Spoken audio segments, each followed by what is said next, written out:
जय हिंद साथियों, स्वागत है आप सभी का हमारे YouTube चैनल पे। तो कल हमने बात की थी आपसे वृत्त, आयत और वर्ग पर। आज हम आपसे बात करेंगे इसमें अर्धवृत्त, त्रिज्यखंड और त्रिभुज, इसके साथ समबाहु त्रिभुज। इन 3-4 टॉपिकों पे आपसे बात करेंगे। तो सबसे पहले हम लेते हैं अर्धवृत्त को। ठीक है, अर्धवृत्त पे हम आपसे चर्चा करते हैं। ये आपका अर्धवृत्त रहा। आप सभी को पता है, कल हम वृत्त के बारे में पढ़ चुके हैं। वृत्त के बारे में हम कल सभी लोग पढ़ चुके हैं। वृत्त की ये त्रिज्या हमने जो r बताई थी, उसी का एक ठीक आधा हिस्सा है। आधे हिस्सा में हम आपसे कह सकते हैं कि ये है त्रिज्या r। तो हम आपसे कहेंगे यहाँ पर कि जो अर्धवृत्त होता है, अर्धवृत्त की त्रिज्या वही रहेगी, त्रिज्या परिवर्तन नहीं होगी, त्रिज्या तो r ही रहनी है। इसके बाद हम इसकी परिधि का सूत्र निकालेंगे। अभी परिधि का सूत्र कैसे निकलेगा, सबसे पहले हम बात करेंगे कि परिधि होती क्या है। परिधि के बारे में हमने कल बताया था, परिमाप। परिमाप वो चीज होती है जो योग चारों तरफ का, तो वृत्त में भी चारों तरफ का योग होता है, जो कल बताया गया था। तो इसमें चारों तरफ का योग क्या होगा, एक पहले तो ये हिस्सा है, ये हिस्सा। तो पूरे वृत्त की परिधि कितनी थी, पूरे वृत्त की परिधि थी 2πr। ठीक है, आप सभी को पता है कि वृत्त हो गया है अब आधा। अब जब 2πr थी, वृत्त आधा हो गया है, तो इसकी परिधि इतनी नीचे का ये जो हिस्सा है, ये भी आधा हो गया है। अभी तक हमने इसका पता है, आप सभी लोगों ने जो सुना होगा वो वृत्त का आपने सूत्र सुना होगा, 2r + πr। इसमें r कॉमन लेके लिखते हैं 2 + π। ये सूत्र लिखते हैं परिमाप का, अर्ध परिमाप का। लेकिन ये निकलता कैसे, ये आपका आता है कि यहाँ पर ये हो गया इसका πr। भाई पूरा 2πr था, अब बचा है अर्धवृत्त, तो इतना हिस्सा तो हो गया इसका πr। ये हिस्सा πr हो गया। लेकिन इसमें ऊपर से ये भी तो है, ये हिस्सा, ये काउंट ही नहीं होता है। तो ये होता है r, और ये r होता है। हम आपको कल बताए थे कि जो वृत्त की दोनों सिराओं को टच करे, यहाँ से लेके मध्य बिंदु से गुजरते हुए, उसको व्यास कहते हैं, और व्यास को बोलते हैं 2r, मतलब 2r इसका। अब यहाँ निकालेंगे हम इसका परिमाप, तो क्या होगा, ये तो त्रिज्या थी r, हम बात करेंगे अब इसके परिमाप की, परिधि की। तो परिधि क्या होगी, परिधि होगी आपकी 2r + के इतना πr, जो आधे हिस्सा। अब अर्धवृत्त है तो आधा हो गया, तो अर्ध परिमाप का आधा। तो अब इतना कितना हो जाएगा, r कॉमन ले लेंगे, हम लिखेंगे इसको 2 + के π। अच्छा, इसमें एक चीज और है, हम इसको अभी एक सूत्र और आसानी से बना सकते हैं इसको लिख सकते हैं हम कितना, 36/7 गुणा r। एक हम ये भी बना सकते हैं। ये कैसे, हम कहेंगे कि पाई का मान होता है 22/7, तो हम खोल लें कि 2 + के 22/7, तो 7 दूना 14, और 14 + 22 कितना हो जाएगा आपका 36। तो 36/7 इंटू त्रिज्या या फिर r। आप ऐसे करके इसको लिख सकते हैं एक सूत्र, या तो आप इसको रट लीजिए कि r + के कोष्टक में, या ये रट लीजिए तीनों सूत्र जैसे आप रट सकें, 2r + के πr, या फिर r कॉमन लेके 2 + π, या फिर सीधा रट लीजिए सबसे सरल 36/7 इंटू त्रिज्या या इंटू r। अब हम बात करेंगे इसमें क्षेत्रफल की। तो आप सभी लोग बताइए कि उसका क्षेत्रफल कितना था, πr²। आप सभी ने देखा है ना, अर्धवृत्त का क्षेत्रफल, जो वृत्त का क्षेत्रफल था वो था πr²। अब आते हैं हम अर्धवृत्त के क्षेत्रफल पे। तो जाहिर सी बात है कि जब उसका क्षेत्रफल पूरा πr² था, तो इसका क्षेत्रफल आधा हो जाएगा। तो हम इसके क्षेत्रफल को क्या लिखेंगे, वृत्त का क्षेत्रफल बटे 2। वृत्त का क्षेत्रफल, भाई अर्धवृत्त है, आधा हो गया है, तो हम वृत्त के क्षेत्रफल को तो 2 से भाग दे देंगे। तो जो हम लिखते हैं πr²/2। ठीक है, अगर इसको आप एक और कंडीशन में लिखना चाहें तो हम ऐसा लिख सकते हैं कि 11r²/7। ठीक है, अब कहेंगे ये, हम यदि इसका पाई का मान खोल लें तो ये लिख जाएगा 22/7 इंटू r²/2, 2 से 11 कर देंगे, 11r²/7। जैसे हमने इसका लिखा 36/7 गुणे r, तो वैसे ही आप इस चीज को रट सकते हैं कि एक, या तो आप रट लीजिए कि पाई r स्क्वायर बटे 2, या रट लीजिए वृत्त का क्षेत्रफल बटे 2, या फिर रट लीजिए 11r स्क्वायर बटे 7, 11/7 इंटू भुजा का वो त्रिज्या का स्क्वायर, सॉरी, ये आपका हो गया अर्धवृत्त का क्षेत्रफल। अब हम इसमें एक हिस्सा होता है वृत्त में एक त्रिज्यखंड। हम आज त्रिज्यखंड पे यदि आपसे बात करें, त्रिज्यखंड होता कैसा है? जो वृत्त होता है, ये जो वृत्त होता है, इस वृत्त में जो बिंदु है, मूल बिंदु होता है, मुख्य बिंदु, इस बिंदु का एक छायांकित भाग कहते हैं हम इसको, उसी को हम त्रिज्यखंड कहते हैं। छायांकित भाग कैसा? ये हिस्सा हो गया। जैसे आपने देखा होगा एक चंद्रमा को, सभी लोगों ने देखा है, चंद्रमा पूरा गोल होता है, जैसे उसमें आपको देखा जाएगा कि जब अमावस के बाद जैसे चांद निकलता है तो इतना हिस्सा निकलता है कटा हुआ, फिर आधा निकलेगा, फिर इतना निकलेगा, फिर थोड़ा बड़ा निकलेगा, इतना निकलेगा, मिला करके जो एरिया होगा ना, छायांकित भाग जैसे हम कहेंगे, जैसे आज इतना हिस्सा निकला, इतना हिस्सा निकला, तो उसी चीज में अगर हम बात करें, जैसे छायांकित भाग की एक गोल चीज है और उस पे हिस्सा ले लें हम कि इतना छाया है, या उस चीज को हम कवर कर दें कि हमने मान लो इसको रंग दिया, इसको हमने इतने को रंग दिया, ये हमने इसको रंग दिया भाई, तो ये क्या हो गया? छायांकित भाग हो गई मान लो, ठीक है। अब हमें इतने का क्षेत्रफल निकालना है, तो हम इसको कैसे निकालेंगे? हम बात करेंगे, अभी इसको हटा दें पहले सभी लोगों को। देखिए अभी अर्धवृत्त हट गया है, अब हम बात करेंगे आपसे त्रिज्यखंड की। तो ये आपका वृत्त है, ये आपका केंद्र बिंदु, केंद्र बिंदु से जो ये दिखाया जा रहा है, इसको सबसे पहले मानते हैं हम, इसको, ये कोण को थीटा, इसको क्या मानेंगे हम? थीटा। थीटा के बाद ये सभी को पता है कि त्रिज्या r है, सभी लोग जानते हैं त्रिज्या r है, ठीक है। अब छायांकित भाग का जो क्षेत्रफल निकालना है, उस पे हम आपसे बात करते हैं। इसको हम कहते क्या हैं? इसको देखिए, इसके दो नाम होते हैं। सबसे पहले तो इसे कहते हैं हम त्रिज्यखंड, ठीक है, सबसे पहले तो इसको कहते हैं हम त्रिज्यखंड। इसके अलावा इसे एक नाम दिया जाता है वृत्तखंड। वृत्तखंड क्यों? क्योंकि वृत्त को तोड़ा जा रहा है ना, जैसे हिस्सा है, तो उसको वृत्त का एक हिस्सा जैसे मान लो, तो उसको खंड खंड करना, ही तोड़ना ही तो पृथक करना, तो ये है एक जैसे वृत्तखंड। अब हम इसको मान लेते हैं ए, इसको हम ए मानते हैं, इसको बी, इसको सी मान लो, या इसको मानते हैं हम ओ। ये एक थीटा है जो आपका यहाँ पर कोण निर्धारित करता है, ठीक है। अब हम बात करें सबसे पहले कि वही चीज आती है कि इसका परिधि, तो इसमें परिधि नहीं होता है, इसमें हम कहते हैं इसको त्रिज्यखंड।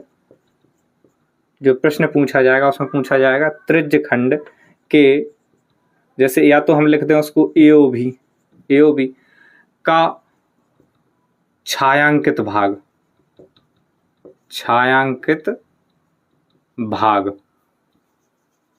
का परिमाप या परिधि, वही है चीज, वही लिखना उसी चीज को है, परिधि, या ऑप्शन में हम इसको लिखेंगे लंबाई, ठीक है। हम डायरेक्ट लिख सकते हैं इसमें प्रश्न में कि AOB की लंबाई। ये आपके समझने के लिए प्रश्न में आपसे यही पूछा जाएगा, त्रिज्यखंड के छायांकित भाग की लंबाई बताइए, या फिर त्रिज्यखंड के छायांकित भाग का क्षेत्रफल बताइए। तो आपको पता है इसकी परिधि कितनी होती है? वृत्त की परिधि थी 2πr, ये तो आपको पता है, हमें उसको वही लिखना है, कितना?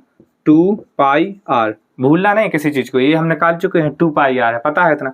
बस इसमें एक चीज नई जुड़ जाएगी, इसमें आपको थीटा का मान रहेगा आपके पास, तो इसमें आपको थीटा जोड़ना है यहाँ पे, पहली चीज। अब ये देखिए कि आप, ये पूरा वृत्त का था 2πr, तो निकालना है केवल हमें इतने हिस्से का, और जहां बात थीटा की होती है, कोण की बात होती है, तो आप लोग जानते हैं इसको हम पूरे को क्या कहते हैं, इतने हिस्से को जैसे 90 डिग्री कहा जाता है, समझ रहे हैं? तो इस पूरे को कहते हैं हम 360, 360 का गोला होता है ना ये, तो हम इसमें 360 से भाग देंगे। क्यों? क्योंकि भाई हमें इतने हिस्सा का चाहिए भाई, जितना का कोण है। अगर कोण यहाँ 60 डिग्री का मिलेगा तो 60 का, अगर यहाँ 45 डिग्री का मिलेगा तो 45 डिग्री की हम बात करेंगे। तो हमें 45 डिग्री का चाहिए, इससे इसका हम भाग दे देंगे तो हमें इतने छायांकित भाग का केवल हमको परिमाप मिल जाएगा, परिधि मिल जाएगी, या कहें तो हम लंबाई मिल जाएगी। अब हम कहेंगे इसी चीज में त्रिज्य खंड के AOB छायांकित भाग का क्षेत्रफल। तो हम क्षेत्रफल पे बात करें त्रिज्य खंड की, त्रिज्य खंड का क्षेत्रफल। क्षेत्रफल क्या होगा? क्षेत्रफल आपको पता है, वृत्त का क्षेत्रफल क्या होता है? पाई आर स्क्वायर, ये सभी लोग जानते हैं। पाई आर स्क्वायर में अब करना क्या है, इसमें फिर वही चीज आ गई कि आपको थीटा फिर आपको ऐड करना है, इसमें आप थीटा जोड़ दीजिए। ठीक है, अब थीटा जोड़ने के बाद जब थीटा जुड़ गया है तो थीटा आपको क्या किसी चीज को भाई रिप्रेजेंट भी तो करेगा। थीटा किसी मान को प्रेजेंट करेगा, 60 डिग्री को, 45 डिग्री को, या फिर 35 डिग्री, किसी चीज को तो प्रदर्शित करेगा। आपको जब इतने हिस्से का चाहिए तो फिर आपको इसमें से पूरे का भाग भी हटाना पड़ेगा ये करके, तब तो आप इतने हिस्से का निकाल पाएंगे। अब आपको 60 डिग्री का मान चाहिए, तब आप फिर 60 ही डिग्री का लेंगे ना, 360 से तो फिर भाग देंगे। भाई इतने हिस्से से तो आपको लेना देना है नहीं, इससे आपको केवल इतने हिस्से का क्षेत्रफल चाहिए। ये तो पूरे वृत्त का क्षेत्रफल हो गया, लेकिन आप मांग किस चीज का रहे हैं? त्रिज्य खंड का क्षेत्रफल। तो त्रिज्य खंड कितने में है? त्रिज्य खंड तो केवल इतने में है, तो क्षेत्रफल आपको इतने का चाहिए, इतने का निकालना है। तो इतने इतने का पूरा लिख करके और इतने पूरे से भाग दे दीजिए, तो आपको केवल इतने हिस्सा मिल जाएगा। बस यही चीज है आपकी। तो ये आपका हो गया त्रिज्य खंड का लंबाई, परिधि और क्षेत्रफल। अब हम आपसे बात करेंगे त्रिभुज पर। ठीक है, ये दो चीजें आपकी कंप्लीट हो गई हैं कि हमें कैसे अर्धवृत्त का क्षेत्रफल, परिधि निकालनी है और कैसे त्रिज्य खंड का निकलेगा, छायांकित भाग का या वृत्त खंड का। ठीक है, अब हम बात करेंगे आपसे त्रिभुज पे, ट्रायंगल पर। तो त्रिभुज को सभी जानते हैं, भली बात है। त्रिभुज 3 भुजाओं का जो बना हुई आकृति होती है उसे हम त्रिभुज कहते हैं। और त्रिभुज किसी भी प्रकार का हो सकता है, हम इसको भी त्रिभुज कहते हैं। ठीक है, त्रिभुज की कोई वो नहीं होती है, हम इसे भी त्रिभुज कहेंगे। समझ, त्रिभुज कहीं से भी कैसा भी हो सकता है। त्रिभुज की तीनों भुजाएं एक समान भी हो सकती हैं, त्रिभुज की भुजाएं अलग अलग भी हो सकती हैं। इसमें क्योंकि 3 चीजें होती हैं, विषमबाहु त्रिभुज होता है, समबाहु त्रिभुज होता है। समबाहु त्रिभुज वो होता है जिनकी तीनों भुजाएं समान होती हैं, उसे हम समबाहु त्रिभुज कहते हैं। जिनकी भुजाएं 2 समान हो और 1 असमान हो उसे हम समद्विबाहु त्रिभुज कहते हैं। और जिस त्रिभुज की कोई भी भुजा समान ना हो उसको हम विषमबाहु त्रिभुज, यानी कि नॉर्मल जैसे ट्रायंगल होता है, हमें कंफर्म है ही नहीं कि उसकी भुजाएं क्या है। जैसे हम कहें कि ABC, अब ये 3 भुजाएं हो गई आपकी। अब इसकी भुजाएं हम मानते हैं, जैसे ये भुजा है A, इस भुजा को हम मान लेते हैं B और इस भुजा को मान लेते हैं हम स्मॉल c। अब हम इस पे बात करें आपकी चर्चा कि हमें त्रिभुज का सबसे पहले क्या आएगा? परिमाप। त्रिभुज है क्या? त्रिभुज 3 भुजाएं से बनी हुई आकृति एक त्रिभुज होती है। ठीक है, अब इसमें हम परिमाप की बात करें तो परिमाप हमने आपसे बताया था, किसी भी आकृति का, किसी भी चीज का परिमाप होता है चारों तरफ का उसका योग।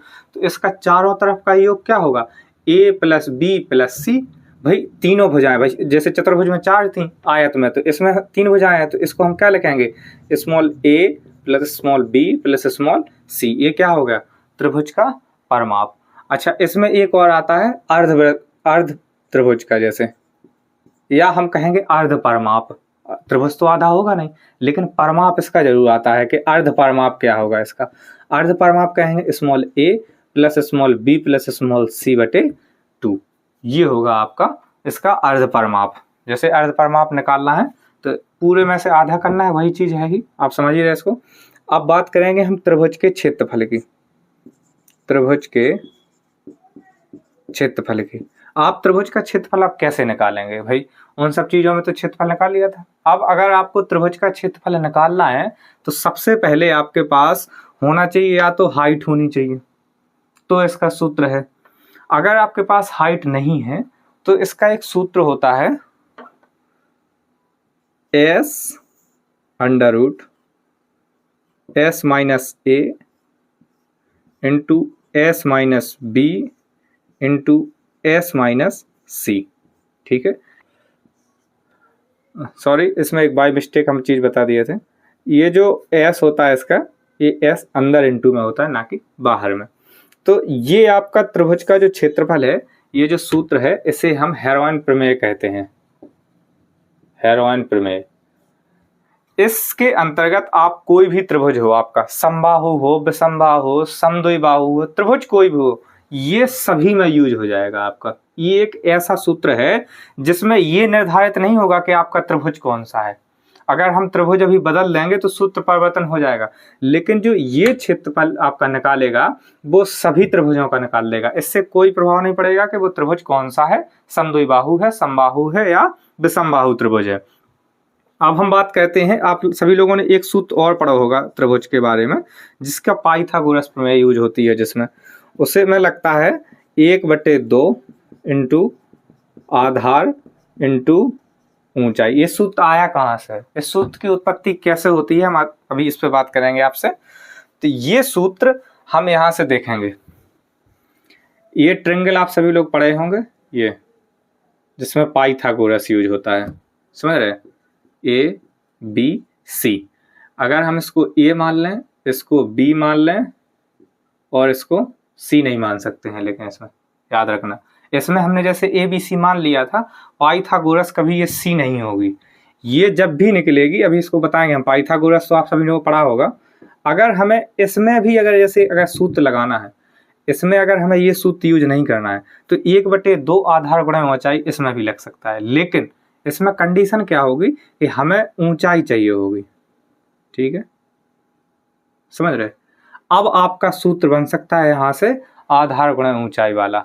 तो अब जब इसको आधा करेंगे तो ये सूत्र तो आप जो बनेगा त्रिभुज, फिर इसमें ऐसा बनेगा, इसकी आकृति ये होगी जो हम बाहर उठा के रखे हैं अभी। इस कंडीशन में ये इसकी हाइट हो जाएगी, ये हाइट हो गई।